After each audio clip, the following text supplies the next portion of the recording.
Aujourd'hui, je vais vous parler du NEAT. C'est ce que je suis en train de faire d'ailleurs, je suis en train de marcher. C'est ça le NEAT, c'est toute l'activité physique que vous faites en dehors du sport, de la musculation.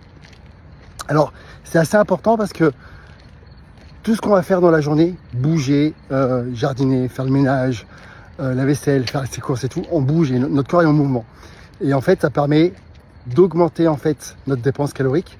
Et c'est quand même important parce qu'il faut savoir par exemple quand vous marchez 10 000 pas, les fameux 10 000 pas qu'on entend assez souvent, vous dépensez entre 300, 350, 400 calories. Donc c'est pas rien, ça représente un peu plus de 7 km.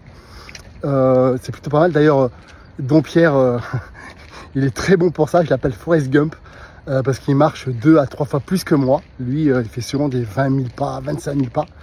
Et moi, je vous avoue, je suis un peu plus flemmard. Et du coup, il perd plus rapidement du poids que moi d'ailleurs. Donc oui, c'est intéressant. Et je vais raconter par exemple une anecdote quand je faisais la compétition.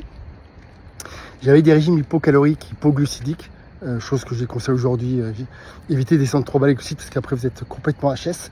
Et le fait d'être HS et lymphatique, vous êtes moins actif dans la journée. Donc en fait, c'est un peu le chat qui mord sa queue et c'est pas top. Et moi je me rappelle, je rentrais du travail ou quoi que ce soit, j'étais totalement une larve lymphatique, j'étais fatigué, je m'allongeais sur le canapé et je comprenais pas à la fin des régimes, j'arrivais plus à perdre de poids parce qu'en fait mon NEAT baissait, mon NEAT quotidien baissait.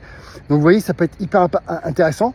Il faut savoir que les 300, 400 calories que vous brûlez quotidiennement grâce à ça, à la fin du mois, quand même, ça fait beaucoup, hein, ça, vous pouvez perdre 1 ou 2 kilos de graisse pure en plus, donc c'est vraiment pas négligeable, donc pensez-y. Marcher, bouger un maximum. Je sais qu'à la fin d'un régime, c'est toujours plus dur. Mais malgré tout, excusez-moi, une petite toux.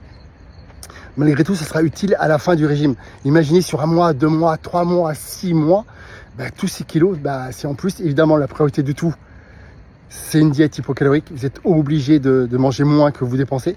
Donc, l'un ne remplace pas l'autre, hein. C'est d'abord le régime hypocalorique. Si vous pouvez, de la musculation pour maintenir ses masses musculaires. Et en troisième, voilà, essayez de marcher un maximum, de bouger un maximum. Peu importe l'activité que vous faites, ça sera toujours top pour vous aider à perdre du poids.